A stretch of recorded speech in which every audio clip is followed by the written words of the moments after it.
Coming up next, Webster.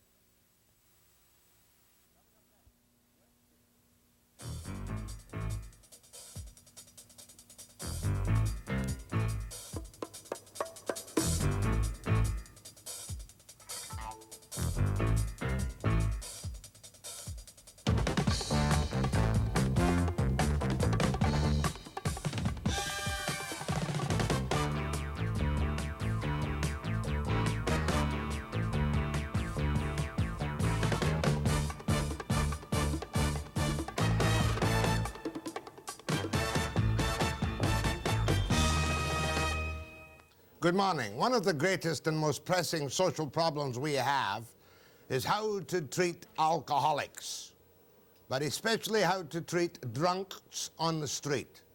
Many people over the years have died in various places when their illnesses were not recognized. Vancouver City Police drunk tank alone handles 14,000 a year.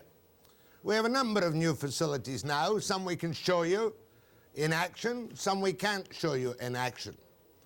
But we want you to see the kind of facilities that are available so that if you need them, and it's not impossible that you'll be hauled in one day, you'll know where to go.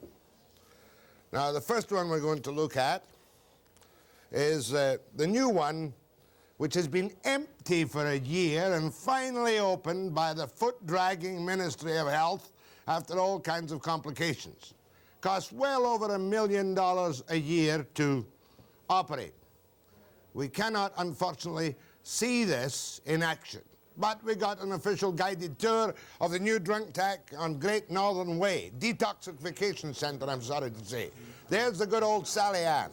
Always in service, always efficient, always open to the public. People like us, that is, to have a look at the facilities. There's one down on Pender Street, too, called the Pender Street Detox Centre. Again, run by the provincial government. We couldn't look into that one. And, of course, there's the city police bucket, the drunk tank, where the heat and the troubles of the day are dealt with all the time by the city police, who have, in most cases, incredible patience and understanding. So we're going to take you to 3 of these 4 detoxification centres in Vancouver, let you see what the facilities are, give you some of the criticisms or worries I have about some of them after the break.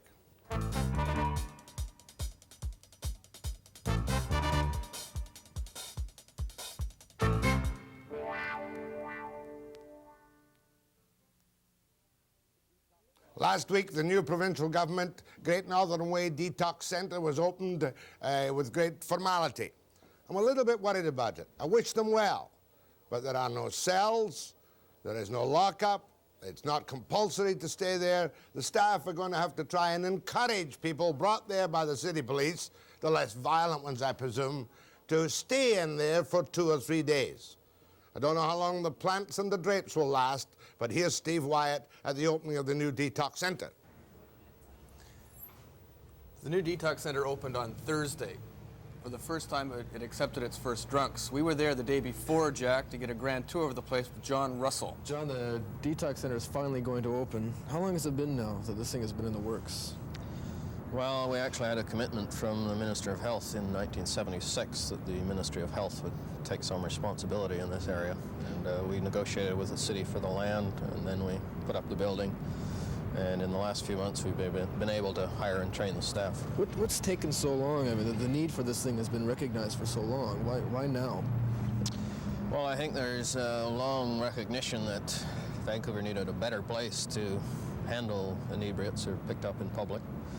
And we're happy that we've finally got the facility ready and operational. And okay, describe to me where we are right now. What's this part of the building? Well, we're at the entrance now that the Vancouver City Police will use. They pick people up in the police wagon. They will bring them here, and they'll take them through the door, and they'll be admitted in the area inside. Pick a drunk up off the street, and they don't go to the tank downtown anymore. That's they bring him here. They'll come here. Okay, you want to show me through? Sure. I'll be the drunk.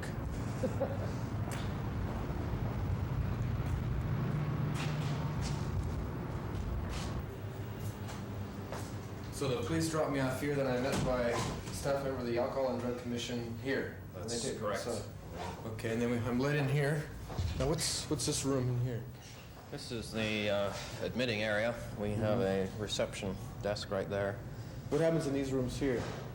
Well, we'll be asking the police to stay with the person while we book them at this desk and search them and make sure they don't have any weapons on them. And as soon as we're finished that, depending on the condition of the person, we'll probably have them spend the first little while in one of these cubicles. You'll notice there are no beds. That's for safety reasons. There'll be mats on the floor, though, right?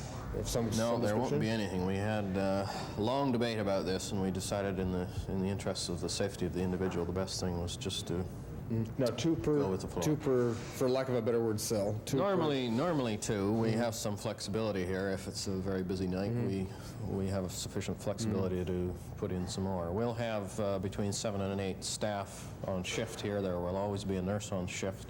To medical attention 24 hours? That's right. There will be a doctor on duty or a doctor on call. In the initial assessment, we'll determine if the person has a medical problem. If they appear to have a serious medical problem, we'll immediately call an ambulance. So it's in here where the real critical drunks come in and just basically dry out for 24 hours or whatever. Well, they won't be here. They would only be here for an hour or two. Just to sleep it off. That's right. First part of it. Now, what's over here? We have 3 more of these, so you have capacity of 12. Sides of this area, we have washing facilities. And then in here is... Oh, this is the shower room. This is tubs and showers so that the staff will be able here to clean up. You're obviously going to have problems with lice like they do everywhere else. That's correct. Like the drunk tank downtown. Yes. But now what happens? Okay, I sober up a bit anyway, then you take me over here, through here. Sober up in here, we have a medical room behind. Any minor medical attention can be. Now, you said when I got to this looked point I'd be booked. No, you don't have the authority to arrest me or at least charge me with anything, do you? No. What do you mean? Has the Alcohol and Drug Commission been given any extra authority to accommodate this place? We have no authority. The police pick them up and book them under state of intoxication in a public place, and the normal procedure, my understanding, is that all of those charges are stayed so that there are no legal proceedings. So once I'm brought in here, I'm really not compelled to stay here, am I? No, our staff will do everything we possibly can to encourage people to stay. If they insist on leaving, there won't be a great deal we can do, but you know, we are not going to make it easy for them to leave, and we will encourage them to stay at least 24 hours and preferably 3 days. Okay, show me the rest of the place now. We come through here. Once they are... Okay, you let me out of my little room down there after an hour or two, and you'll take me in here, right? Yes, we'll put you in here, Steve. We have 48 beds in this area of the building. We just assign you a bed and get you tucked into it, and then when you're in a little better shape, our staff would probably talk to you a little bit about your problem and why you're here and what your options are. How long would you want me here? We would like people to stay here 3 days. 3 days? Again, we can't force them to stay 3 days, but we would like them to stay 3 days. And we'll put a lot of emphasis into where you're going when you leave. Realistically, how many drunks do you think you'll be able to convince to stay here for 3 days? I think a lot of them will be very happy to stay here for 3 days when they find they have a warm bed and 3 good meals and some comforting attention. We run other voluntary detoxes, and they're very successful. People come to them, they want to come to them, they spend time there, and we're successful in getting about half of them to go into ongoing treatment. I would much rather start the detox this way, on a voluntary basis, and try and work with the people and get them to accept referrals, and to start the other way with a custodial or compulsory one. Originally, the idea was to make it compulsory, though, wasn't that? It's never our intention. Our intention was to run a health facility that would answer some of the serious problems of the drunk tank, primarily the fact that some of the health problems that individuals had in the drunk tank were not being appropriately dealt with. If we can also succeed in keeping the people longer and succeed in getting some of them into some ongoing program, we'll have accomplished a great deal. Well, I wish John Russell and the alcohol and drug people well, but I have my doubts. We had wanted to see it in action over the weekend, and over the weekend, Steve, how many people did they have in? Well, they did 39. They started Thursday night and had 39 as of Monday afternoon. The average stay was 15 hours. So 15 hours? 15 hours. Sober up and out? That's right. Well, I compare that to the drunk tank downtown, which is about 4 to 6 hours, but they're so overcrowded they have to funnel them through and get them out and make room. What's the accommodation in that Great Northern Way one? The capacity is 60. That's 12 in the dry-up cells, if you can call them that, and then 48 beds where they want them to stay for 3 days. But there are no doors on the cells. Oh, no, there are doors, no unlocking doors on the holding cells, but they haven't decided yet whether to put doors around the beds or not. Yeah, but the point is, if you've got an established drunk who doesn't sober up and wants to leave because there's no smoking in that place. Oh, right. Oh, there was a big sign when I walked in saying no smoking in this building, and if you see drunks in the normal drunk tanks, the first thing that they want is a cigarette. Cigarette to sit That's down right. and cool off. And you're not going to be able to convince someone to stay where they don't want to be if they can at least. Well, I just wish we could have got in to see it in action, mind you. They probably didn't want us in case they had some physical trouble. And what my fear is that the police are going to be there all the time to look after difficult people. But we wish them well. Now, what are we going to see next? Well, next we go to the Salvation Army detox unit. How much does it cost to run Street. that place? Great Northern Way. It costs $1.3 million every year. Now, that was 2 points. That was lying there empty for a year because of some internecine departmental disputes, That's right? right. Brandon Lake was involved. And that was lay sta- it empty was a for a staffing whole problem. year, That's right? right. That was one thing. What was the other thing? And you remember the idea came up in 1976. Bob McClellan came up with the idea originally when he was the Minister And of it was Health. going to be a compulsory place That's where people right. could be made to stay. There was supposed to be some involvement with the AG's office, the Attorney General's They office, backed but out. they pulled out for some reason. So now we've got a nice new, quite lavish, wonder how long the drapes will last, Detox Centre at Great Northern Way. That's right. So that's going to be the big push, That's isn't right. it? And now they'll take only referrals from the police. In other words, a policeman on the street will Will make a decision. decide. Yes, he'll make the decision. Either he takes them to the drunk tank in the police station, or he takes them to the new detox unit. On There's a Great kind of Northern Way. classification business. We'll get into that later. Yes. Next, we're going to look at the good old Sally Ann's very efficient detox centre where the Sally Ann sells 50,000 meals a year now and handles, they're not all drunk, please don't misunderstand me, 2,000 people a month. Next, we go to the Salvation Army after the break.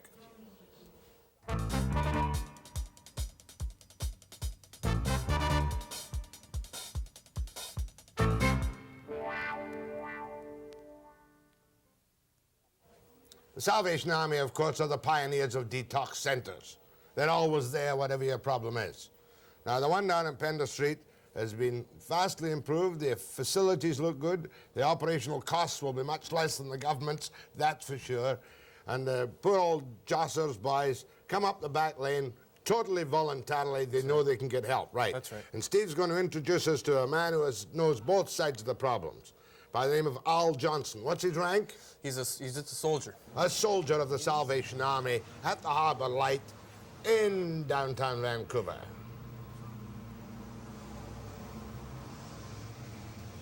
Kitty corner from the police drunk tank Jack is the Salvation Army's Detox Centre. It's on East Cordova Street in Vancouver. The men who come here by choice. They walk down this dark alley at night and knock on this door, and they've made a decision to get off the booze. One of the men they meet here is a guy by the name of Al Johnson, who himself is a veteran of the street.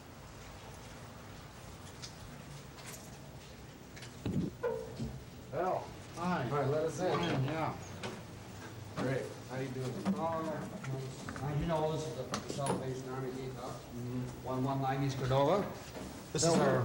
You go ahead. This is, okay, what room is this now? Is this Now, where this is our admission area where people who come in from the street spend roughly their first 24 hours in here to more or less get their act together. Sleep it off. Sleep it off is what in street terms. No, I'm right. When they come here by choice, isn't it? They've made a conscious decision. 98% when they walk through that door are completely serious at that moment in time of a desire to stop drinking. Yes, very much so. I dried out in here, and then you take us down here. Yes, is that I'll right? take you down here, Okay. and so they will spend 24 hours here, and then down.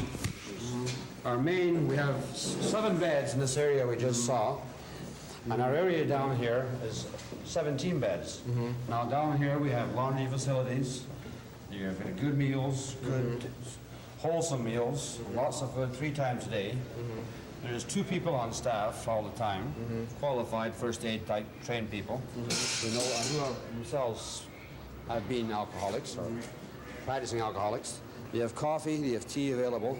They have showers in the back, as I said. You can get your clothes washed. What do we got in here? This is Now, a big room. This room, we have 17 beds. This is where your guy who has spent his first 24 hours is now living. And he will stay here for 3 to 4 days. As you see, it's not exactly the Hilton, but it's enough. It's reasonably comfortable. Now let's have a seat and we can chat about your own Certainly. experience too. Have it here. Al, tell me about yourself. You came to the Harbour Light program, didn't you? I came to the Harbour Light program August 11th of last year.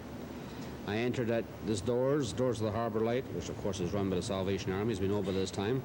But I had a problem. The problem had to be qualified. Before coming here, I was in another detox for a few days. Prior to that, I had a very good job, making excellent money, but after many years of drinking, personally, I came to the realization that money didn't mean 2 cents anymore. It wasn't doing me any good. There was something missing in my life. I'm not here to push Christianity, but I know what was missing in my life. All the time now? Is this your job now? I'm a full-time counselor at the Harbour Light. How long have you been sober yourself? I've been sober since 4 days before I came here, since August the 7th of last year. What have you seen on the street? Who's coming in here now? Who's coming in here? I have no exact figures, but a much younger population. Not the public image of the 60-year-old man lying in the gutter. More of a young transient, perhaps. We do get the transients, but we get out also local people, local young people. How is it? It seems quiet in here. Are there more people? Everybody's sobering up now? Or? It was Welfare Day 2 days ago. This makes a difference to our business. If this was, say, shall we say, in the middle of the month, 2 weeks after Welfare Day and 2 weeks before the next Welfare Day, that bell will be ringing maybe every 15, 20 minutes. How many people would you serve on a busy night in here? Well, till we ran out of beds.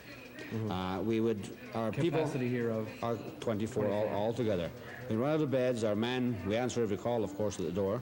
Our man goes to the door, and if we have a bed, well, of course, we'll should admit him, or probably will admit him. If we don't, our only referral source then, if he is in bad physical shape, is St. Paul's Hospital. We use their emergency ward. Or MHR, Ministry of Human Resources, who have a lookout facility plus their emergency facilities. You can't keep them there, can you? I mean, you have to persuade them to stay in for 3 or 4 days. Is that right? No. When a man comes through that door, he's drunk. He needs help. And we cannot keep him here in the legal sense. This is what you're getting at. Right. Oh, I see what you're sorry.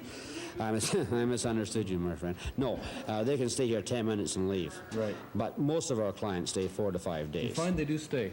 They do stay, most of our clients. We try to stress a 72-hour period to 80 hours, 90 hours. And it takes a good, as any licensed doctor will tell you, it takes a good 72 hours. For the alcohol to perhaps come out of the system. And then you refer them to another program. And we refer them to either a Salvation Army program, or there's various programs run by private organizations. There's various sources of help. What do you see happening? Are the numbers going up or going down? Up, my friend, up, way up. Number one, as I said earlier, the age is going down. The number of users is going up. And we're getting now, which we didn't experience up till about 2 years ago, we are getting a cross addiction. Not drugs and alcohol? Drugs and alcohol. How are the numbers going up? How have they increased? I'm not quoting an exact figure. I'm quoting a rough figure, 20%. 20%? 20%. How many more a month are you getting over the same time last year? We are, these figures I can quote almost exactly. In our total system, the Salvation Army Harbour Light Complex, not the detox, we are feeding, looking after 2,000 more a month than we were at this time last year. 2,000 more every month? 2,000 people per month. This is another depression. What's going on? And another depression, my friend, if you come down and look in those streets, and there's some, not only bums living in Skid Row, there's some people in Skid Row, in the downtown east side, who are having a very hard time. And they're not necessarily chronic drinkers, alcoholics, drunks, bums, call them what you like. They're having a hard time getting by. A very hard time getting by. Stereotypes are breaking down. The stereotypes, the welfare recipient, it's very, I've luckily never been on welfare, but I wouldn't want to try it. And I've seen the people shopping in this area, and these are not people, these are clean, decent people, and we're getting young men and young ladies come. We don't get too many young ladies, not in the detoxes. Well, this is a male-only detox, but within the Army we do get some young ladies, and their backs are up to the wall. This is the reason they're here. And the Salvation Army is providing a service. What can be done now? What has to be done, do you think? Well, if we knew that, I think we could make a fortune overnight, but the obvious answer, well, make the government spend money, and perhaps the new government, I don't want the Salvation Army, and I, being a soldier in the Salvation Army, I will not get myself involved in politics, either pros and cons, so I'm not going to bring out any names, parties, or otherwise, but a change is needed. And things could get nothing but worse the way things are progressing. Do you think the government should make their own detox centers compulsory for people who are brought in there? That is a question I can honestly tell you I haven't got the expertise or the knowledge to answer. The police, as you know, operate a drunk tank. They just opened the new detox, which will, I guess, give it 3 months, 6 months. I was talking the other day to an inspector, and I can give you his name because it doesn't matter. His name is Inspector Larkin, who's inspector on the police force. Police Larkin. Yeah, and inspector told me that he hopes, his operative word was hopes, to close down his drunk tank at 322 Main Street. But for the moment, it's not feasible. It's too busy. It's too busy. Now let me get the picture there. He says that their customers, their clients, not drunks necessarily, are up 2,000 a month. 2,000 a month and younger people now. The drinking age is going down. Yep. Transients. Transients. And they get the old fellas as well. Now he's got how many beds? He's got 24 altogether. There are a total capacity of 60 out at the Great Northern The Way new one, Detox right. Centre. 24 in here. Right. And of course, Mr. Johnston, Soldier Johnston, has got it dead on the nose. City police are attempting at least to keep their capacity of drunks down to 25 on any occasion at any time. And the police are quite frank about it. 25, no more in the drunk tank. They've got to go somewhere else. Now, we'll look at the front line of the battle against alcoholics, the city police, and the old bucket. Been there for 30 years after the break.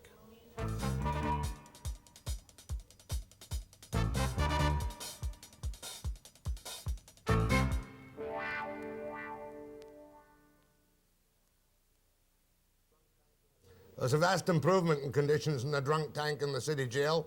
One reason being they're limiting the capacity. 25. It was pretty full on Friday night when Steve went round just to do some casual interviews and chats with the unfortunates who finish up in the dear old city bucket. And here's Steve's report at the city jail. Okay, whoa. Don't grab. What's your name? What's your name? What's your name? My name is no goddamn good. I need this, okay? What? Smokes. What? Yeah, What's your name? my name is John Asshole. Try again. Why are you looking for me? He just came in. What's his name? What the? LeBrun? What's your name, LeBrun? No. How about George Bryan? Bible. What's your first name? John. John. What's your middle name? My kid. What's your middle name, John? What? Yeah, your middle name. What minute? God damn, I got no fucking. Do you have a fixed address? Do you have a fixed address, John? Hey. When were you born, John?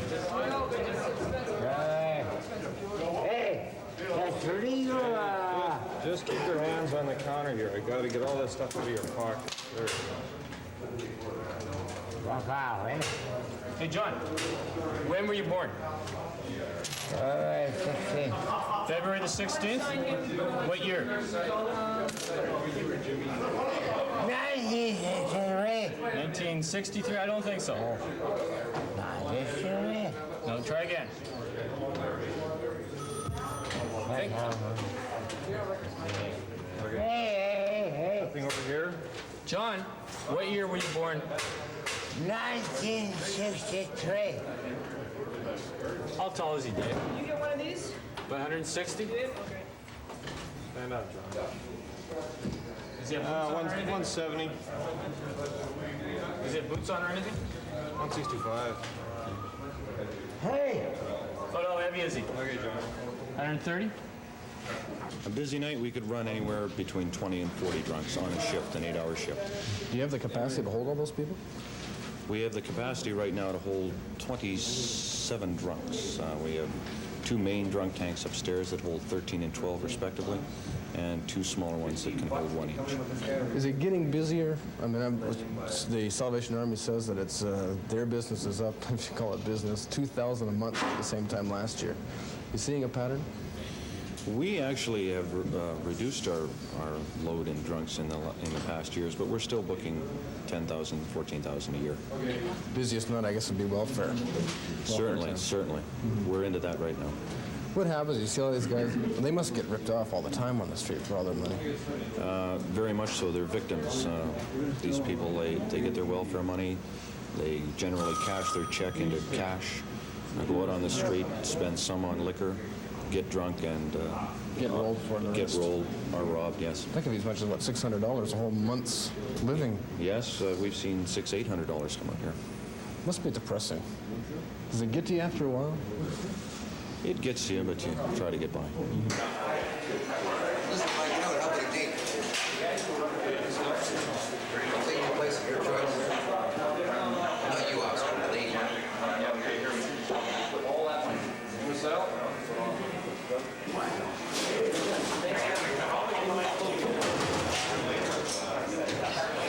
no wonder you guys get shot.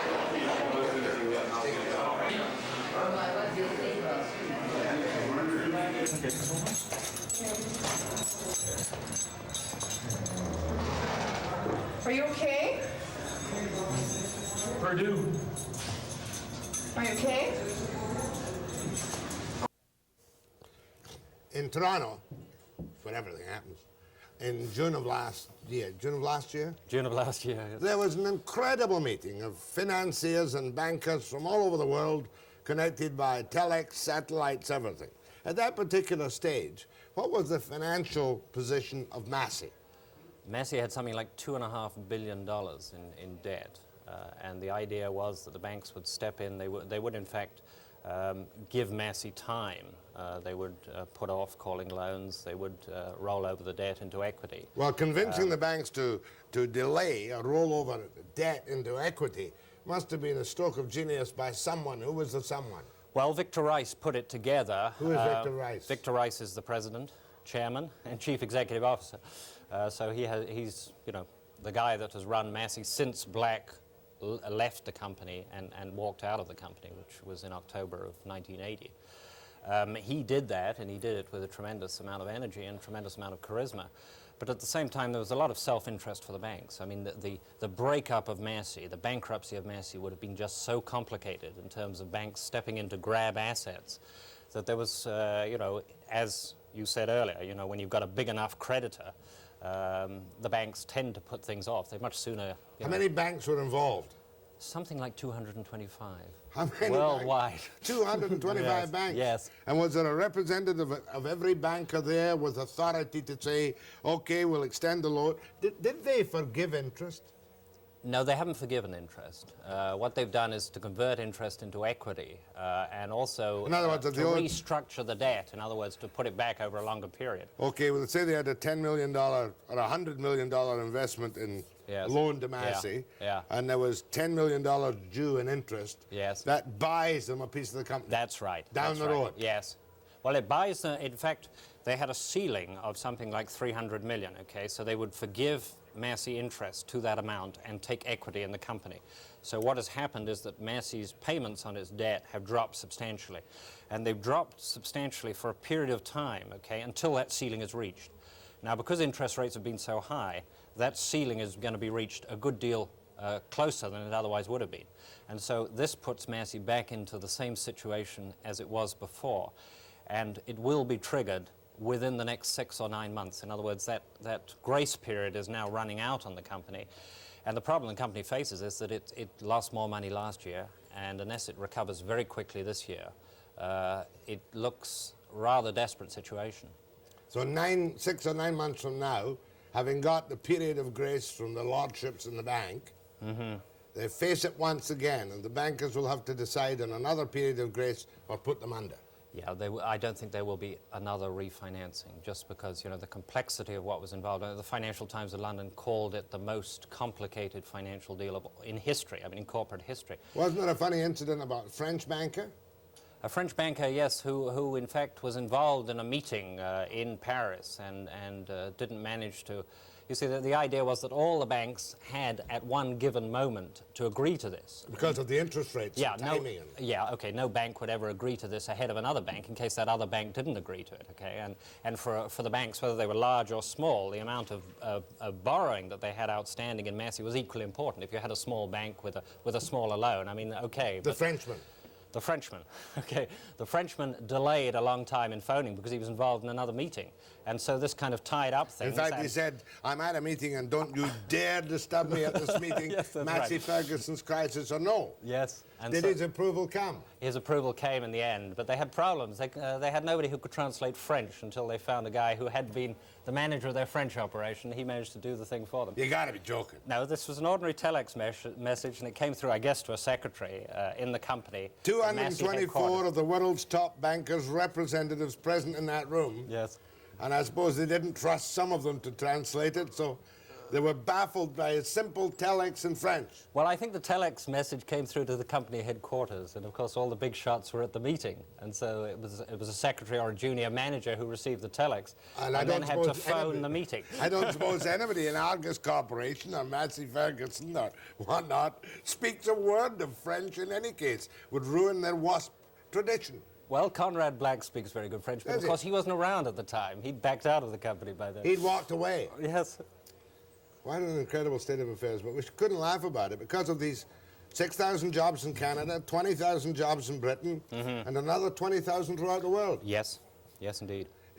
Have they fallen behind in the technical expertise? Don't they know how to sell or market, or is it just world conditions? It's world conditions, but you're right, they've also fallen behind there simply because they haven't had the money to spend on new capital, new product development, and John Deere have, and International Harvester have more so than Massey.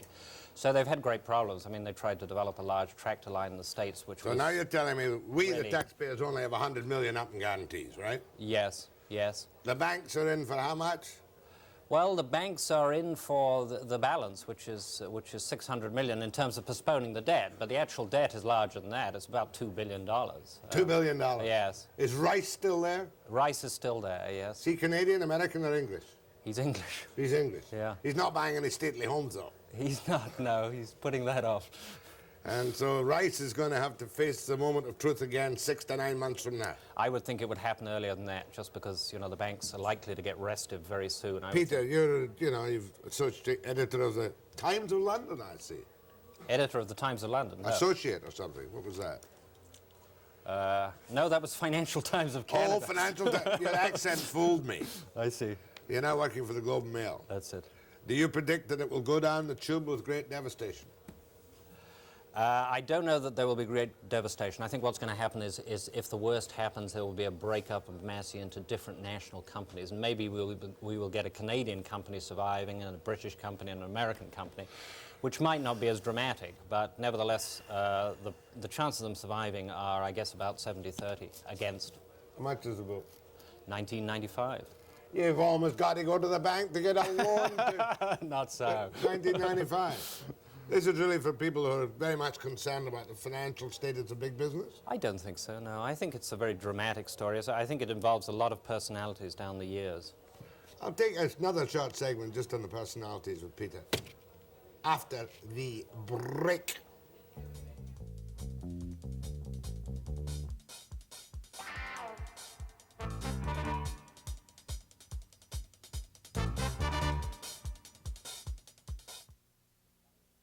Just a short one with Peter Coop about my Massey Ferguson tractor. When was the first tractor built? By Massey? In about the period between 1910 and 1920. I was kind of disappointed when I saw that their initial successes came from taking other people's inventions. I always thought it was a real Canadian invention. Not true. Well, the Massey family came over from the States originally, and they had connections in New York State, family connections. And they went back to there, and they got a lot of the patents and designs. You know, the pennies just dropped. This is the Massey family. Of course, yeah. The Massey family. What's his name? Well, Vincent is the Governor General, of course. No, the important one. Well, Hart Massey ran the country. No, the important one. Raymond Massey. Raymond Massey. Yes. He's the one Abraham Lincoln. That's the man. That's why I look like Abraham Lincoln, because he's an American anyway. Hart Massey ran the company. Hart Massey, well, Daniel Massey founded the company, then his son Hart ran it very successfully.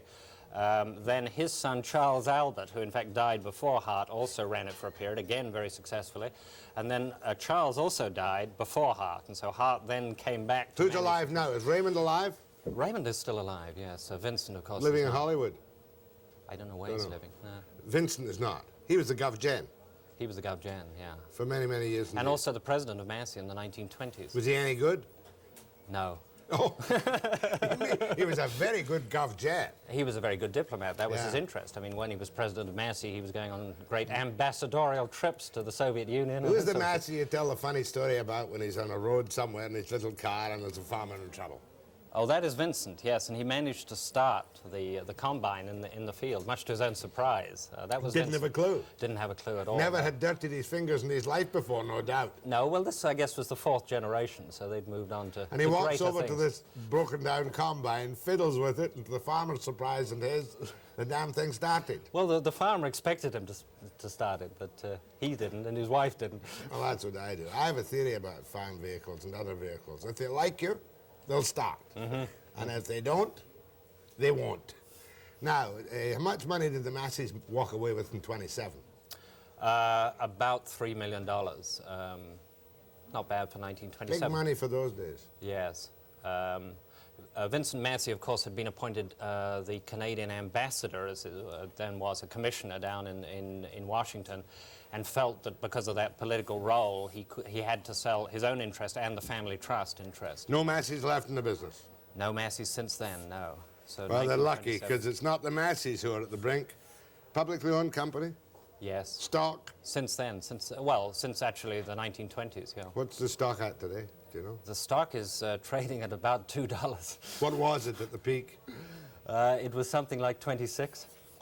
26 to 2. Yes. And Peter Cook does not recommend you rush out and buy it, even except maybe for one share. Okay, thank you very much, Peter Cook. Back to your chores and the toad and flail. Okay. And I'll be back with what? Oh, yeah, I did this interview a couple of weeks ago. The people are annoyed at me. I said I'd use it the next day. I didn't use it the next day. I don't particularly like it, but I'm going to use it now, and you can like it or lump it after the break.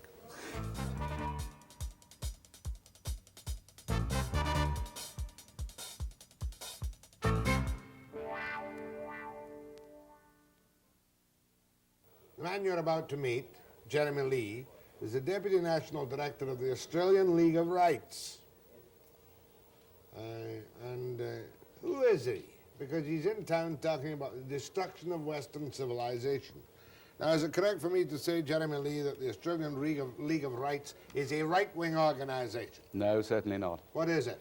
It is not a political organisation in the sense that it's not a party. It's not aligned with any party, and it takes a position that is anti-totalitarian, so it doesn't equate with the right. Anti-totalitarian and anti-communist. That's right. Very strongly anti-communist. Yeah. What kind of threat does the Western world, when you speak on the destruction of Western civilization, face from the communist conspiracy, as we used to call it in the good old red-baiting days? Well, the communist conspiracy really now can be identified in terms of its links with capitalism, and that is something that hasn't been seen before, that really what we call monopoly capitalism is the same thing. The finance is the same source, and the objective towards which it is moving is the same. So I am not one of those who puts my foot either in a pro-capitalist camp or a pro-communist camp. I see the thing as part of one. What is the new international economic order that you talk about in your books and pamphlets? I must confess some ignorance, and Well, to refresh my memory. It is the outcome of what is now called the North-South Dialogue, a huge volume of propaganda and discussion that has been going on for 4 or 5 years now, and is being headed towards what is called the new international economic order, which in precise terms is a type of world government. Oh, now you intrigue me on that, because our Prime Minister Trudeau and Australia's Prime Minister, is it still Fraser? That's right. And New Zealand's Prime Minister? Muldoon. Muldoon. Yeah. They are very prominent in the North-South dialogue. That is that right. not so? That is true. But is the North-South dialogue not a good humanitarian gesture to attempt to give some aid to the third world countries? No, it isn't. very far from that. That's what I thought it was. Well, that's how it's being sold to so many people. Cancun and all that jazz. Yeah. The starving people outside, the politicians inside. That's right. Well, we had our big Chogam conference in Melbourne just before Cancun. It is true that a shift of resources from the West to underdeveloped nations is part of it, but the basic point about the new international economic order is elimination of national sovereign governments and the centralization of power. Give me an example. Elimination of sovereign governments. That's right. We're part of this North-South dialogue. Trudeau is one of the leaders of it, isn't he? That's right. Well, in what way is anybody's sovereignty being threatened by the North-South dialogue? Well, Canada actually is much more prominent in this than Australia, although we're following along the same thing, because you are now passing legislation to hand Canadian sovereign powers across to the United Nations. In fact, you'll have a clause in your so-called Bill of Rights attached to your Constitution on this point. Which says what? Which says that you will shift international law, for example, will take precedence over Canadian law. Now, there is a vague reference to that kind of thing, but it's pretty precise. That's only something which can only be done with the will of the people of this country. No, I wouldn't agree with that at all. Well, how would it apply? Well, how would the people of Canada decide what is international law? Well, surely the whole concept of your sovereign nation is that Canadians decide their own laws. Well, but all the Western nations do subscribe in some way to the International Court at The Hague, for instance. Yeah, that is true. But now it is being said that that should take precedence over the laws you make within your own country. Now, that is a very different thing. And there are many Canadians and Australians and New Zealanders who are hot under the collar. They want to retain the right to make their own laws. You couldn't quote me chapter and verse in the Constitution, and I'll look it up. Well, to have a look at the new Bill of Rights, which is going to be attached to your Constitution. Well, no, but... Well, have a look, if you like, at the bill that your Attorney General, Mr. Mark McGuigan, pushed through in 1979, where the actual clause was we should include here in the Constitution the right of Canada to pass its sovereign powers to the United Nations. Now, you couldn't be much more specific than that. No, I certainly couldn't, but I don't seem to regard it as a pressing threat, correct? What does the Australian League of Rights do? You yourself were born where? Africa? Yes, that's right. Kenya. Fought the Mau Mau. That's right. Do you think we're far too generous to the underprivileged nations? I think in the sense that we're now sacrificing our own stability, yes. Take, for instance, South Africa and Zimbabwe. What is the future for Zimbabwe under, is it Robert Mugabe? Well, I think it is bleak indeed. In fact, it's miserable. It's miserable already. It is breaking down. Would you agree with me, though, that in the Kenya situation, the white man had to get out because he couldn't control the nationalist uprising? No, I don't agree with that. I don't agree with that at all. In fact, at the time that so-called independence was granted in Kenya, fighting had stopped. It was finished. There was no conflict. I'd been out of the army, and many of those who'd been called up in the army had been out, and we were back farming. There was peace. There was reasonable friendship between the various races. Why did you have to leave Kenya? Well, because in London, which really was very remote from us, it was decided there would be a change of government. And therefore, the man who'd started the Mau Mau was pulled out of jail. I'd been on guard guarding him. Jomo Kenyatta? That's right. I was made the Prime Minister. Well, my own opinion is that if I had been single, I'd probably have stayed, but I had two small kids, and I couldn't see a long-term future. So what about Smith? When will Smith finally be forced out of Zimbabwe and the other non-African? I think it is, the only qualifying factor is the rate at which they can leave now. See, they're prevented from taking anything with them, so if they want to go, they have to go out virtually with what they can carry, and many of the old people can't face that. Can white South Africa survive in that climate in the African continent? Yes, I think South Africa can survive if it is left alone by the rest of the world. But I think within the present conflict or the present situation, it is facing so much external pressure that it must explode sooner or later. All right, from your point of view of the League of Rights, what should we be doing to prevent this destabilization of our sovereignty by the North-South dialogue and people involved? Well, we've got to ask the question, do you believe in the sovereignty of Canada, or do you believe now in the elimination of sovereign governments in favor of some sort of world-governed system? Well, you know, I believe in the sovereignty of Canada and would fight to the death handing its sovereignty over to anybody else. Well, that is what the League of Rights says. That's where we stand. We believe in limitation and restriction of power. Power is a dangerous thing. And you don't believe in particular aid to the underprivileged nations of the world?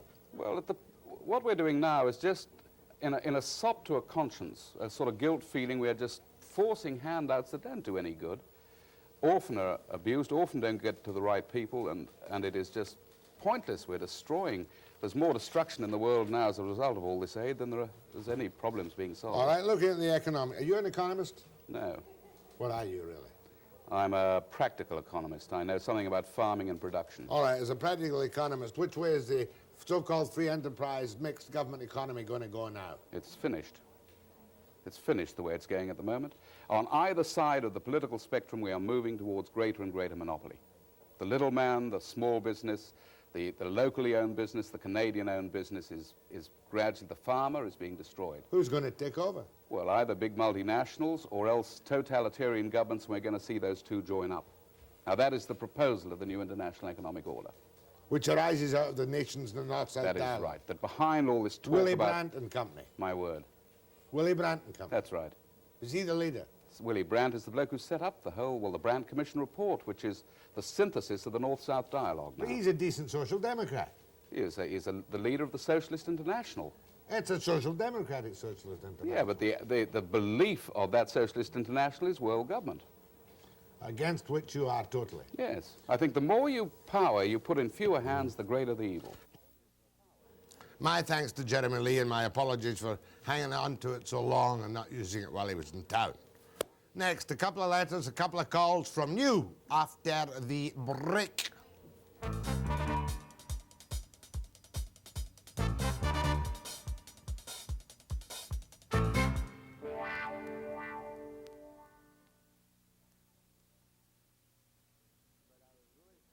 It's not the happiest job I have, but I was really just delighted the other day after the May Guthridge interview when we opened an envelope, and here from one of our listeners is a check for $1,000 for May Guthridge St. James Social Service.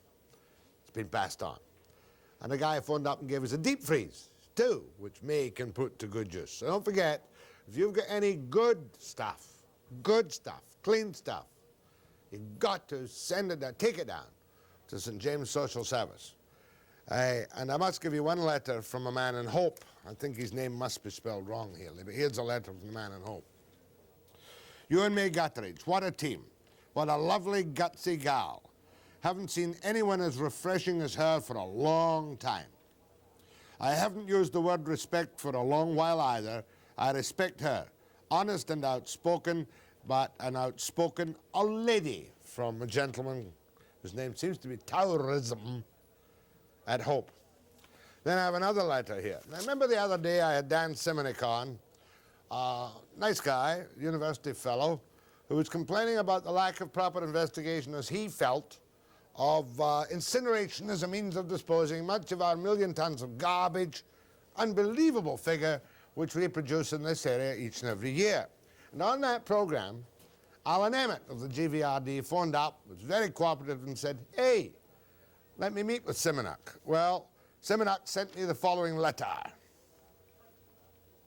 Dear Jack, I phoned Alan Emmett at about 2 p.m., but his secretary said he'd gone home. I then phoned his house and left a message that I'd called.